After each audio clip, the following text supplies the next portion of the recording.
नमस्कार। आप देख रहे हैं आपके साथ मेरी बात और मैं प्रिय रंजन भारती। सीतामढ़ी के जदयू सांसद देवेश चंद्र ठाकुर के बयान पर बवाल अभी थमा भी नहीं था कि पटना हाई कोर्ट ने राज्य सरकार यानी नीतीश कुमार की सरकार के 65% आरक्षण के कानून को रद्द कर दिया।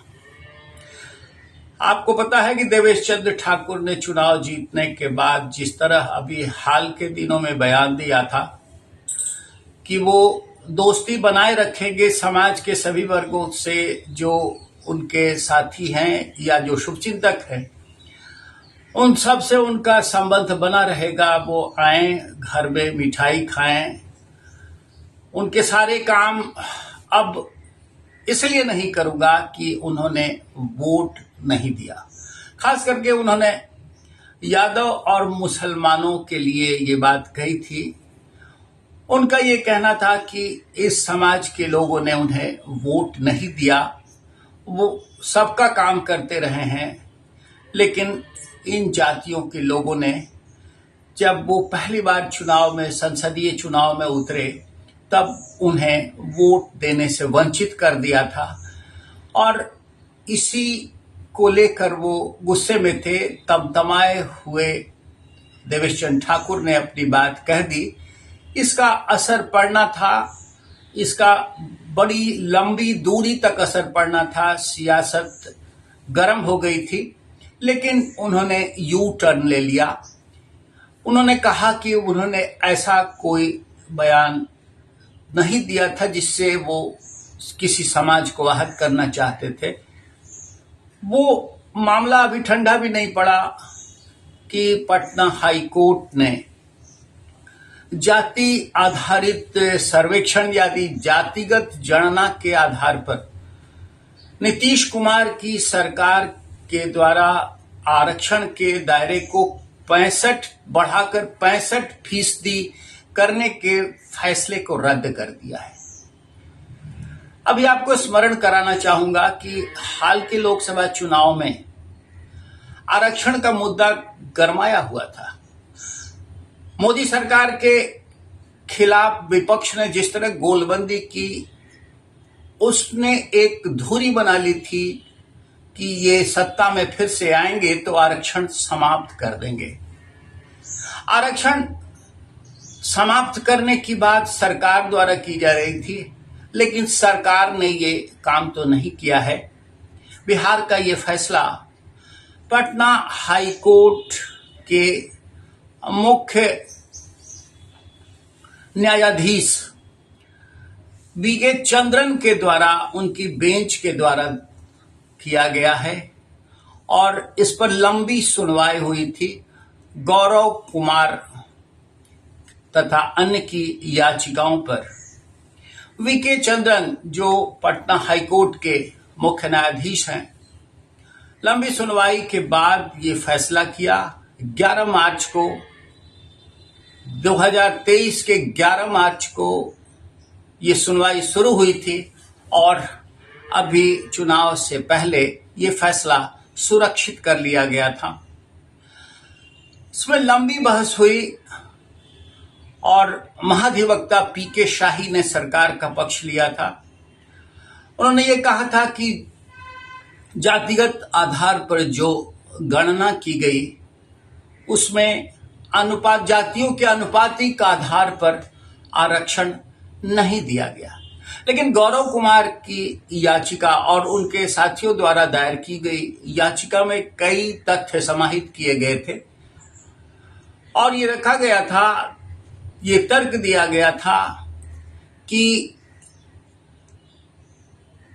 एससी, एसटी, ईबीसी व अन्य पिछड़े वर्गों के लिए 65% आरक्षण की व्यवस्था जो की गई है वो सुप्रीम कोर्ट के मापदंड के खिलाफ है।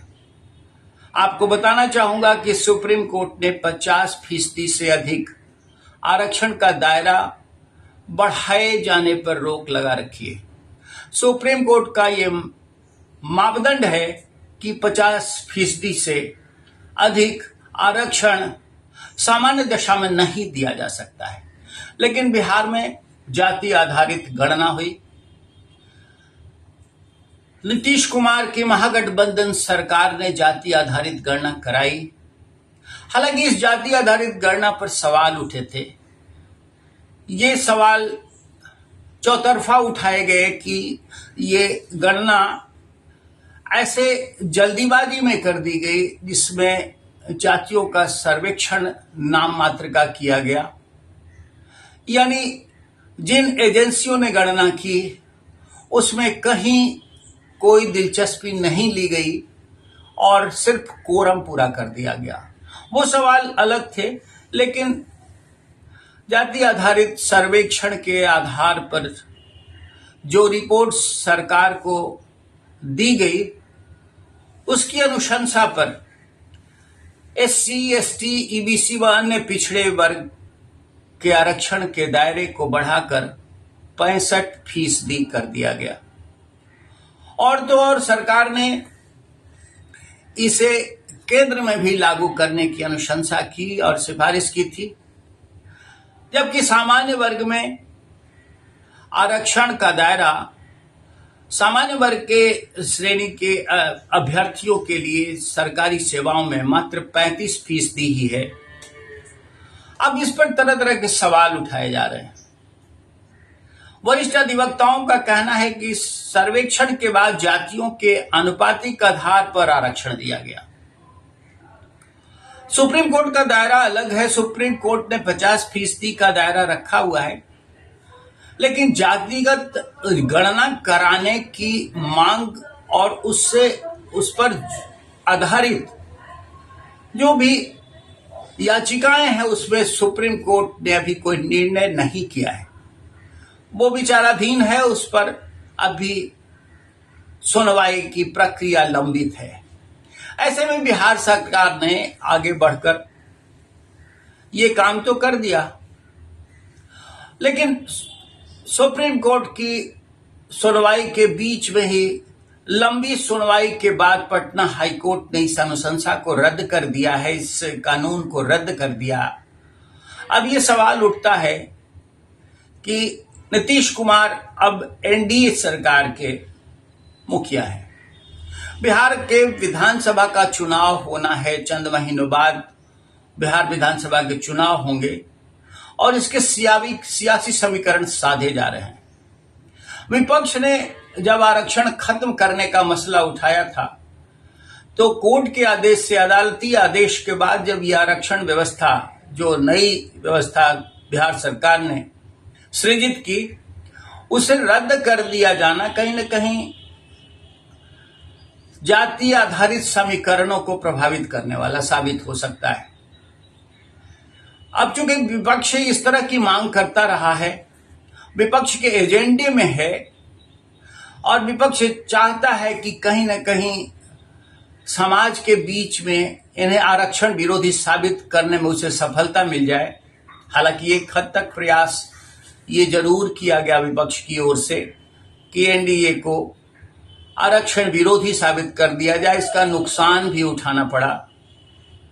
लेकिन अब 65% आरक्षण दिए जाने की राज्य सरकार की व्यवस्था को अदालत के द्वारा रद्द किए जाने के बाद विपक्ष का रुख क्या होगा, ये अभी देखना बाकी है। जब चुनाव की गति और पकड़ेगी, चुनावी माहौल यानी विधानसभा चुनाव का माहौल गरमाएगा, तब इसे किस रूप में प्रतिष्ठापित करने की प्रक्रिया चलेगी, ये भी देखना अभी बाकी है।